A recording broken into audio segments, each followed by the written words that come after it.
Hello everyone, welcome to our channel. ఈరోజు కథ missus నేత్ర రుద్రదేవ్ వర్మ. కథను రచించిన వారు గాయత్రి గారు. భారతి గారు మహేంద్ర గారికి ఫోన్ చేస్తే అది కలవదు, ఆయన మీటింగ్లో ఉండి ఫోన్ స్విచ్ ఆఫ్ చేశారు అని అర్థమై, ఇంకా ఎంతసేపు, మార్నింగ్ వచ్చేస్తారు కదా, ఆయనకి సారీ చెప్పి ఈ మాలిని కుట్ర గురించి చెప్పాలి అని రుద్ర రూమ్కి వెళ్తారు. రుద్ర మాలిని అర్జున్ని బాగా కొట్టడంతో ఏడుస్తూ ఉంటాడు. భారతి గారు వెళ్ళి, ఏమైంది కన్నా, ఎందుకు ఏడుస్తున్నావు? పాపం అమ్మ, అర్జున్ ఎంత నొప్పిగా ఉందో ఏంటో, నాకు చూడాలి అనిపిస్తుంది. ఎందుకు కన్నా నువ్వు అర్జున్ కోసం అంత బాధపడుతున్నావు? ఏమో తెలియదు అమ్మా, తను అన్నయ్య అని పిలుస్తాడు కదా, అందుకే నేను కూడా అర్జున్ని తమ్ముడు అనుకుంటున్నాను. అప్పుడు భారతి గారు మనసులో, రేపు మీ నాన్నకి నిజం చెప్పాక మాలినిని ఈ ఇంటి నుండి తరిమేస్తారు. అప్పుడు అర్జున్ కూడా వెళ్ళిపోతాడు. నువ్వు ఎంత బాధపడతావు కన్నా? అమ్మా, అమ్మా, హా, చెప్పు కన్నా, ఏం ఆలోచిస్తున్నావు? ఏమీ లేదు కన్నా, నువ్వెప్పుడు ఏం జరిగినా ధైర్యంగా ఉండాలి. నీకు ఎవరు దూరం వెళ్ళినా ఈ అమ్మ ఎప్పుడూ తోడుంటుంది. అమ్మ నిన్ను ఏం జరిగినా వదిలిపెట్టదు, సరేనా? నా కన్నా ఎప్పుడు ఏడవకూడదు. ఇంకా ఆలస్యమైంది, పడుకో కన్నా అని రుద్ర నిద్రపోయాక తన రూమ్కి వెళ్తుంది. అర్ధరాత్రి భారతి గారు గాఢ నిద్రలో ఉండగా వచ్చారు. భూపతి అతని దగ్గర పనిచేసే వ్యక్తి. ఇద్దరు లోపలికి వెళ్ళడానికి మాలిని ముందుగా వెనక తలుపు తెరిచిపెట్టింది. ముగ్గురు కలిశాక భారతి గదిలోకి తీసుకెళ్తుంది. నిద్రలో అమ్మ కోసం చేయి వేసిన అమ్మ లేకపోవడంతో భయం వేసి అమ్మ ఎక్కడికి వెళ్ళింది అని అర్జున్ ఆ గది నుండి బయటికి వచ్చాడు. అలా వెతుక్కుంటూ వెళ్తూ భారతి గారి రూమ్లో చప్పుడు అవుతుంది. పెద్దమ్మ గది నుండి చప్పుడు వస్తుంది, అంటే అక్కడ అమ్మ ఉందేమో అని తలుపు సందు నుండి చూస్తాడు. రూమ్లో అంటే అప్పుడు అర్జున్ చూడలేదు, ఎలా చంపారో. ముగ్గురు లోపలికి వెళ్ళి నిద్రపోతున్న భారతి మొహం పైన ఒక దిండు పెట్టి భూపతి నొక్కుతుంటే భారతి గారి కాలు తనతో వచ్చిన వ్యక్తి పట్టుకుంటాడు. ఇదంతా పక్కన ఉండి చూస్తూ ఉంటుంది మాలిని. భారతి గారు చాలా ప్రయత్నం చేసి ఇంకా తన వల్ల కాక చివరి శ్వాస వదులుతారు. తను చనిపోయింది అని నిర్ధారించుకొని భూపతి భారతి గారి గది ఫ్యాన్కి తన చీర తీసి ఉరిలా కడుతుంటాడు. ఇంకో వ్యక్తి భారతి గారిని పట్టుకొని లేపుతున్నాడు. మాలిని పక్కన ఉండి చూస్తూ ఉంది. అది మొత్తం చూసిన అర్జున్కి ఏమీ అర్థం కాదు. ఎందుకు వీళ్ళు అక్కడ ఏం చేస్తున్నారు, మామయ్య ఇక్కడికి ఎప్పుడు వచ్చాడు అని చూస్తూ ఉంటాడు. అంతే, భారతి గారిని తనే ఉరివేసుకుంది అనుకునేలా ఆమెను కట్టేస్తారు. అది చూసిన అర్జున్ నోటికి చేతులు అడ్డు పెట్టుకొని భయంతో చెమటలు పట్టి వణికిపోతుంటాడు. మౌనంగా పెద్దమ్మని చూసి ఏడుస్తూ ఉంటాడు. అక్కడ ఉండలేక మెల్లిగా తన రూమ్కి వెళ్ళి పడుకొని ఏడుస్తూ భయపడుతూ ఉంటాడు.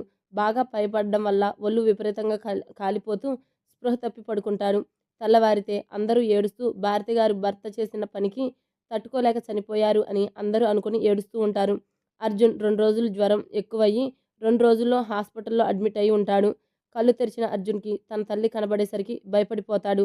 మళ్ళీ అర్జున్ ఆ ఇంటికి వెళ్ళాక తెలుస్తుంది, భారతి గారు లేరు, చనిపోయారు అని. ఎవరికీ చెప్పలేక భయంతో అప్పటి నుండి మాలినితో కొంచెం దూరంగానే ఉంటాడు. ప్రజెంట్ అంతా విన్న నేత్ర ఏడుస్తూ, ఆస్తి కోసం ఇంత క్రూరంగా చేస్తారా అర్జున్? మనుషులు పాపం, భారతి గారిని అన్యాయంగా చంపారు. అవును వదిన, అన్నయ్య అయితే పెద్దమ్మ లేకపోవడంతో కుమిలిపోయాడు. తన తల్లి చావుకు కారణం నాన్న అనుకొని దూరమయ్యాడు. మా అమ్మ చేసిన పనికి రుద్ర అన్నయ్య జీవితంలో అన్నీ కోల్పోయాడు. అందుకే నేను అన్నయ్యకి ఏం జరిగినా నేను తోడుండాలి అని అనుకున్నాను. అన్నయ్య నన్ను అమ్మ కొట్టాక నాతో మాట్లాడలేదు. స్కూల్ అయిపోయాక అన్నయ్య లండన్ వెళ్ళిపోయాడు. అప్పుడప్పుడు తాతయ్య అన్నయ్య కోసం లండన్ వెళ్ళేవాడు. ఒకసారి నేను వెళ్ళాను అన్నయ్య కోసం. అప్పుడు అన్నయ్య నన్ను చూసి హత్తుకొని ఏడ్చాడు. ఇండియాలో నిన్ను చాలా మిస్ అయ్యాను అని. అన్నయ్యకి నిజం చెప్పాలి అని లండన్లో నేను అన్నయ్య బయటికి వెళ్ళినప్పుడు నేను చూసింది మొత్తం చెప్పేశాను. రుద్ర అన్నయ్య కోపం ఆవేశం ఎక్కువయ్యాయి. కానీ మేము ఆలోచించి వాళ్ళను వదలకూడదు అని అనుకున్నాం. వాళ్ళని చంపే రోజు కోసం మేము ఎదురు చూస్తున్నాం వదిన. అందుకు మేము ఆవేశపడకూడదు అని మాకు నిజం తెలుసు అని తెలిస్తే తాతయ్యని నాన్నని కూడా చంపడానికి వెనుకాడరని ఇన్నాళ్ళు ఆగాము. వాళ్ళ కోసం వెతుకుతున్నాం వదిన. భూపతి ఎక్కడో ఉన్నాడో తెలియడం లేదు. ఇంకా తనతో వచ్చిన మనిషి కోసం కూడా గాలిస్తున్నాం. నేత్ర, అంటే మీరిద్దరు అంతా బాగున్నప్పుడు ఎందుకు కలిసినప్పుడల్లా శత్రువుల్లా చూస్తున్నారు? మీ అన్నయ్య అది మేము మాట్లాడుకుంటాం అని ఎవరికీ తెలియదు వదిన. అమ్మ ముందైతే అసలు మాట్లాడుకోము. చిన్నప్పట్లా ఉంటున్నాం. అందుకే నాకు మీ పెళ్లి గురించి తెలియదు. నాకు చెప్పకుండా చేసుకున్నాడు. నేత్ర, అమ్మ బాబోయ్, మీరిద్దరు ఇంత కథ నడుపుతున్నారంటే నమ్మలేకున్నా అసలు అని మాట్లాడుతూ సెక్యూరిటీ వచ్చి, మేడం సార్ లైన్లో ఉన్నారు అని చెప్పగానే నేత్ర బిత్తరపోతూ, మీరెప్పుడొచ్చారు, నేను ఇక్కడున్నాను అని మీకెలా తెలుసు అని అడుగుతుంటే, మేడం ముందు సార్తో మాట్లాడండి అని ఫోన్ ఇస్తాడు. నేత్ర అర్జున్ వైపు భయపడుతూ ఫోన్ తీసుకుంటుంది. అర్జున్ నవ్వు ఆపుకుంటూ చూస్తూ ఉంటాడు. హలో రుద్రగారు అని. అంతే, ఎంత ధైర్యమే నీకు? నాకు చెప్పకుండా ఇంట్లో నుండి బయటికి అడుగు పెట్టిందే కాకుండా వాడితో కూర్చొని ముచ్చట్లు చెప్తున్నావా? అది కాదు రుద్రగారు, నోరు మూసుకొని ఇంటికి వెళ్ళు. ఈరోజు అయిపోయావే నా చేతిలో. ఈ రుద్ర అంటే ఏంటో చూపిస్తాను అని కాల్ కట్ చేస్తాడు. నేత్ర భయంగా సెక్యూరిటీకి ఫోన్ ఇచ్చి, నేను వెళ్తున్నా అర్జున్, మీ అన్నయ్య నా మీద చాలా కోపంగా ఉన్నారు. ఏం కాదులే వదినా, మనం మాట్లాడుకున్న విషయాలు అన్నయ్యకి చెప్పకు. ఈ విషయం ఎట్టి పరిస్థితుల్లో మన మధ్య ఉండాలి. అన్నయ్యని మార్చి మీరు జీవితాంతం కలిసి ఉండాలి. నేను అన్నయ్య సంతోషం కోసం ఏం చేయడానికైనా వెనకాడను. అలాగే అర్జున్, థ్యాంక్ యూ, ఇప్పుడు నేను వెళ్తాను అని పరుగు పెడుతుంది.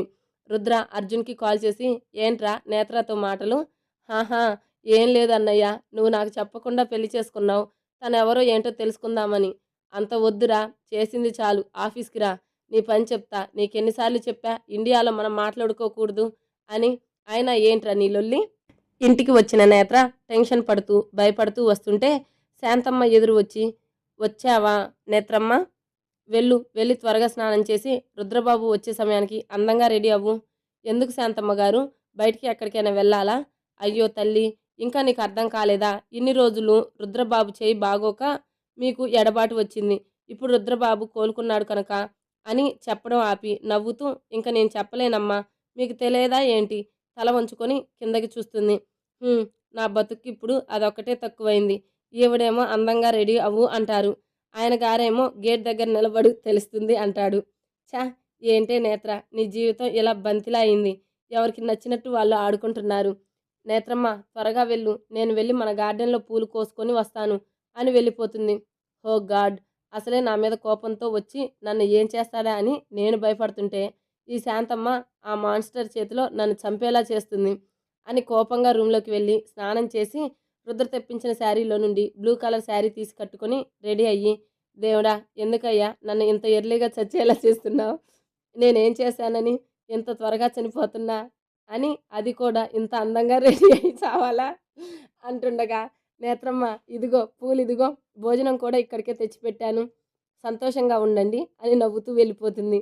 నన్ను చంపాక మీ రుద్రబాబు సంతోషంగా ఉంటారులే అని భోజనం వైపు చూసి, ఎలాగో నన్ను చంపేస్తారు, కడుపు నిండా తినేద్దాం అని ఫుల్లుగా తిని, అమ్మయ్యా, ఇప్పుడు ఏం చేసినా పర్లేదు అనుకొని శాంతమ్మ అక్కడ పెట్టిన పూలు తీసి నేత్ర జల్లో పెట్టుకుంటూ ఉండగా వస్తాడు రూమ్లోకి రుద్ర. లోపలికి వచ్చిన రుద్ర అడుగులు నేత్రాన్ని చూసి ఆగిపోయాయి.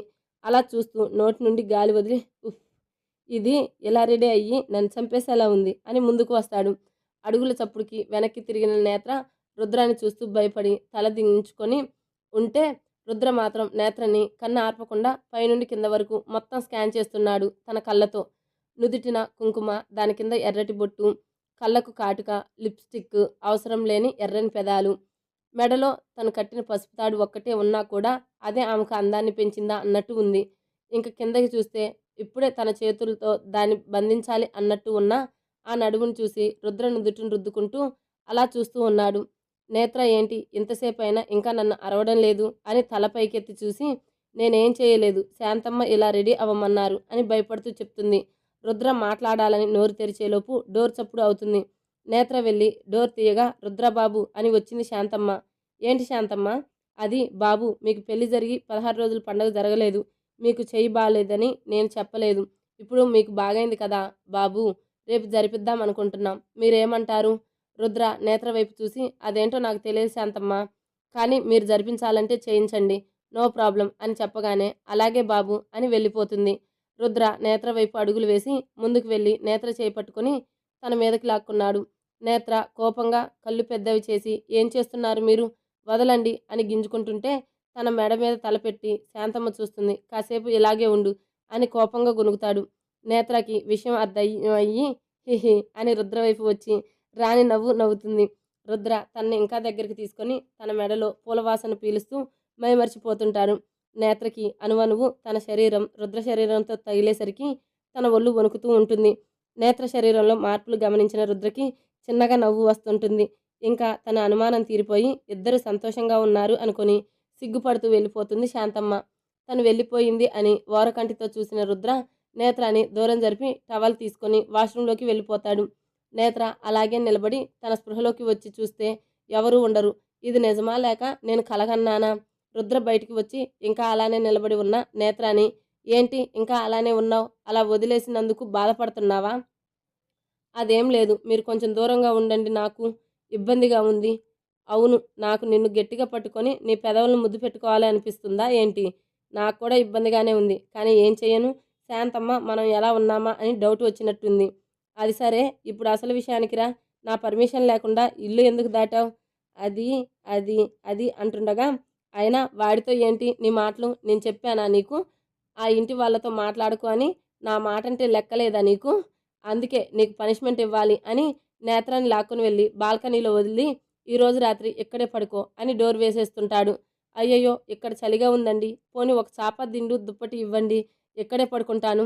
ఆ మాటలకు వెనక్కి తిరిగి అవన్నీ ఇస్తే అది పనిష్మెంట్ ఎలా అవుతుంది? అలానే ఆ చలిలో ఉండు తెలుస్తుంది. రుద్ర రూమ్లో ఉన్న భోజనం తినేసి తను బెడ్ మీద పడుకున్నాడు. దొంగ సచ్చినోడు, ఈ చలిలో ఎలా పడుకోవాలి? ఓహో నన్ను ఇలా చంపేయాలి అని ప్లాన్ చేశాడు కాబోలు అని అలాగే కింద కూర్చుంటుంది. కింద టైల్స్ కూడా చల్లగా ఉండడంతో వణుకుతూ అలాగే కాళ్ళు ముడుచుకొని తలవాల్చి ఉంది. అర్ధరాత్రి మెలకువ వచ్చిన రుద్రకి నేత్ర గుర్తు వచ్చి బాల్కనీ వైపు వెళ్తాడు. చలికి వణుకుతూ అలానే కూర్చొని ఉంది. డోర్ తీసి వెళ్ళి తన చేయి పట్టుకుంటే తన బాడీ వేడిగా తగిలింది. ఓ షిట్ అనుకొని తన్ని పిలిచాడు. అయినా పలకలేదు. ఇంకా తన్ని అలాగే ఎత్తుకొని లోపలికి తీసుకొని వచ్చి సోఫాలో పడుకోబెట్టాలని వంగి ఆగిపోయాడు. ఆగి తన ఫేస్ వైపు చూసి తన్ని బెడ్పై పడుకోబెట్టాలి అని తీసుకువెళ్ళి మళ్ళీ ఆగిపోయాడు. ఈసారి మెదడు మళ్ళీ గుర్తు చేస్తుంది. తన కాంట్రాక్ట్ వల్ల డబ్బు కోసం వచ్చింది. తను ఎలాంటి మనిషో గుర్తు చేస్తూ. కానీ ఈసారి మెదడు మనసు యుద్ధంలో మనసు గెలిచి బెడ్పై పడుకోబెట్టాడు.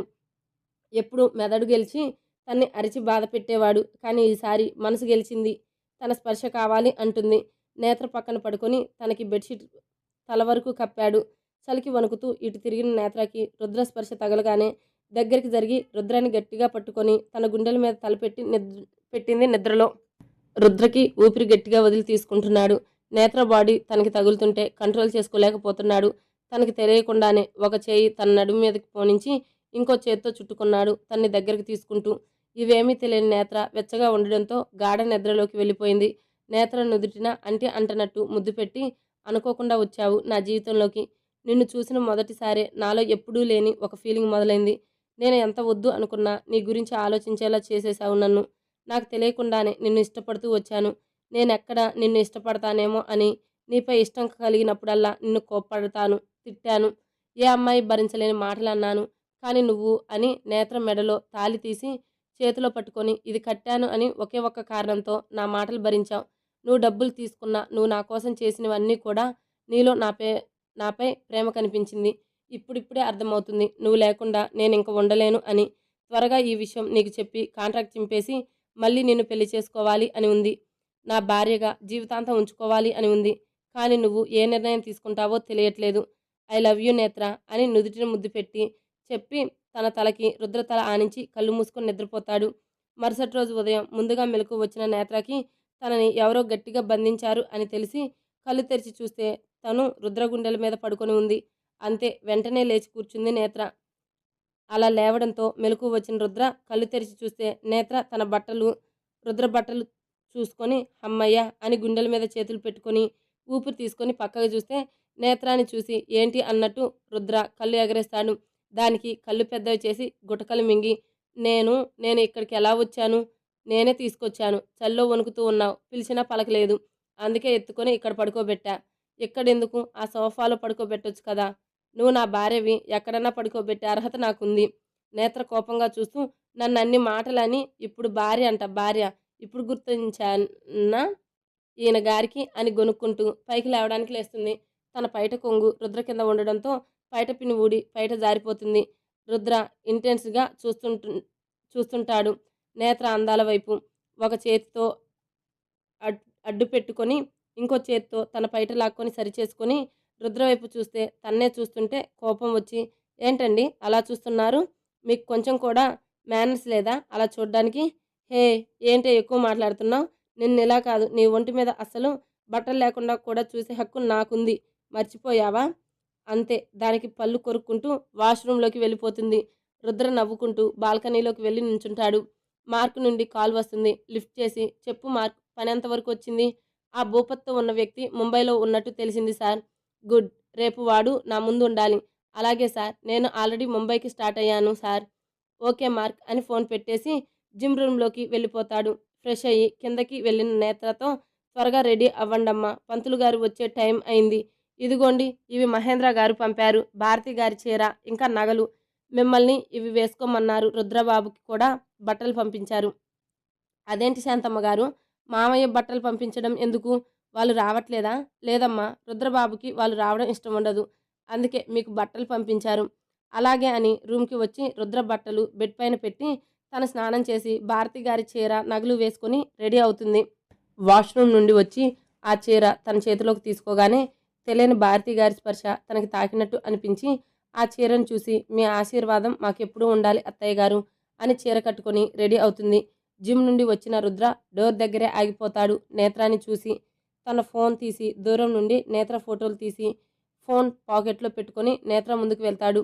నేత్ర సిగ్గు బిడియం కంగారు తెచ్చుకొని తల పక్కకి తిప్పి ఉంటే రుద్ర నేత్ర కళ్ళకి వేసుకున్న కాటుకని తన వేలితో తీసి నేత్ర నడుముకి సైడ్లో దిష్టి చుక్క పెట్టి పైనుండి కింద వరకు చూసి హా ఇప్పుడు పర్ఫెక్ట్ అని టవల్ తీసుకొని వాష్రూమ్కి వెళ్ళిపోతాడు.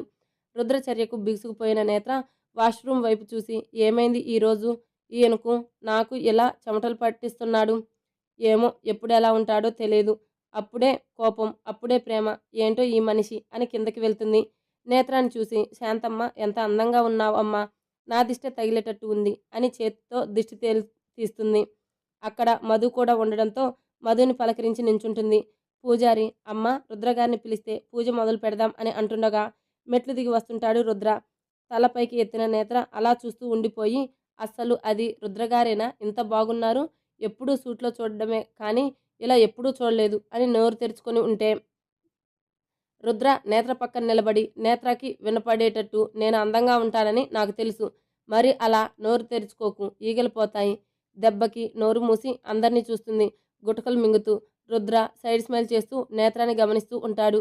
శాంతమ్మ ఎంత చక్కగా ఉన్నారు, ఇద్దరూ రండి ఇలా కూర్చోండి. వాళ్ళు కూర్చొని పూజ చేస్తుంటే మధు కూడా రుద్రని చూసి ఎంత బాగున్నారు సార్ ఈ డ్రెస్సుల్లో, వీళ్ళెప్పుడు ఇలానే జీవితాంతం ఉండాలి అని మనసులో అనుకొని వాళ్ళ ఫోటోలు తీస్తుంటాడు అర్జున్కి పంపడానికి. పూజారి గారు వాళ్ళ చేత పూజ చేయించి నేత్ర మెడలో పసుపు తాడు తీసి బంగారు గొలుసుకు తాలిబొట్టు వేయించి రుద్ర చేతికి ఇస్తాడు. రిజిస్టర్ ఆఫీసులో కట్టిన తాలి కోపంగా కట్టాడు. ఇప్పుడు నేత్ర మెడలో ఇష్టంగా వేశాడు తాలిబొట్టు రుద్ర. నేత్ర మాత్రం అప్పుడు ఇష్టంగా కట్టించుకుంది.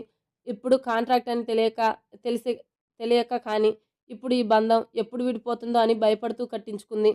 పూజ ముగిశాక తనకి ఆఫీస్లో వర్క్ ఉంది అని డ్రెస్ మార్చుకొని వెళ్ళిపోయాడు రుద్ర. ఇంక మధు ఆఫీస్లో మధు పంపిన ఫొటోస్ చూస్తూ నువ్వు వదిన ఎంత చక్కగా ఉన్నారు అన్నయ్య, మీరెప్పుడు ఇలానే ఉండాలి, వదినని వదలకు అని తనలో తానే మాట్లాడుకుంటూ ఉంటే అర్జున్ క్యాబిన్లోకి వస్తుంది శ్రేయ. హాయ్ బావా, ఈరోజు ఆఫ్టర్నూన్ ఇంపార్టెంట్ మీటింగ్ ఉంది, మనకు రుద్రబావ ఏంటి ఇంకా రాలేదు? నాకు మాత్రం ఏం తెలుసు శ్రేయ, అన్నయ్య ఇలాంటి విషయాల్లో స్ట్రిక్ట్గా ఉంటాడు, వస్తాడులే. సరే మనం మీటింగ్ హాల్కి వెళ్దాం పదా బావా అని వెళ్తుంటే శ్రేయ ఆగు. ఏంటి బావా, నీకొక విషయం చెప్పాలి. చెప్పు బావా టైం అవుతుంది అని వాచ్ వైపు చూస్తూ మాట్లాడుతుంటే నువ్వు నువ్వు ఇలాంటి బట్టలు వేయకు శ్రేయ, కొంచెం లాంగ్ డ్రెస్ వేసుకోవచ్చు కదా. ఏంటి బావా ఎప్పుడూ లేనిది నా డ్రెస్ మీద పడ్డావు, నాకు అనిపించింది చెప్పా. ఓకే ఓకేలే ట్రై చేస్తాను, ఇప్పుడు మనకు మాట్లాడే టైం లేదురా త్వరగా అని వెళ్ళిపోతుంది. అందరూ మీటింగ్ హాల్లో ఉంటే రౌండ్ టేబుల్ మిడిల్ సీట్లు ఖాళీగా ఉంటుంది రుద్ర కోసం. అప్పుడే డోర్ తెరుచుకుని వస్తాడు మధు. తన వెనక రుద్ర హుందాగా నడుచుకుంటూ వెళ్ళి ఆ సీట్లో కూర్చొని శ్రేయ రుద్రనే చూస్తూ తను ఎక్కడ ఉంది అనేది మర్చిపోయింది. అర్జున్ శ్రేయాని గమనిస్తూనే ఉన్నాడు. అర్జున్కి కొంచెం కొంచెంగా తెలుస్తుంది శ్రేయ రుద్రాని ఇష్టపడుతుంది అని. కానీ రుద్రాకి పెళ్లి అయిపోయాక కూడా ఇలా చేయడం నచ్చలేదు. పైగా తను ఇష్టపడ్డ అమ్మాయి ఇంకొకరిని అలా చూస్తుంటే బాధగా ఉంది అర్జున్కి. రుద్ర కూర్చొని అందరినీ చూసి రేపు మనకు జరగబోయే డీల్ మనకు చాలా ఇంపార్టెంట్, మీకు తెలిసే ఉంటుంది. ఈ ఒక ప్రాజెక్ట్ మనకు వస్తే 10 ఇయర్స్ వరకు ప్రాఫిట్స్లో ఎలాంటి కొదవ ఉండదు. సో ఈ ప్రాజెక్ట్ నేనే స్వయంగా డీల్ చేయాలి అనుకుంటున్నా. రేపు జరగబోయే మీటింగ్కి అని మధు వైపు తిరిగి నేను అర్జున్ శ్రేయ వెళ్తున్నాం, వాళ్ళను రేపు విత్ ఇన్ టైంకి రమ్మని చెప్పు హోటల్కి అని పైకి లేచి వెళ్ళిపోతాడు. శ్రేయ రుద్ర బావ నన్ను కూడా మీటింగ్కి ఇన్వైట్ చేశావు, సో నాకు ఒక మంచి అవకాశం దొరికింది. రేపు ఆ ప్రాజెక్ట్తో పాటు మన ఫస్ట్ నైట్ కూడా అయిపోతే ఇంకా ఎవరూ మనల్ని దూరం చేయరు అని నవ్వుకుంటూ ఉంటుంది. పాపం పిచ్చి శ్రేయ. అక్కడ ఇంకేం జరుగుతుందో తెలుసుకోవాలనుకుంటే నెక్స్ట్ ఎపిసోడ్ వినాల్సిందే. Please subscribe to my channel. Thank you.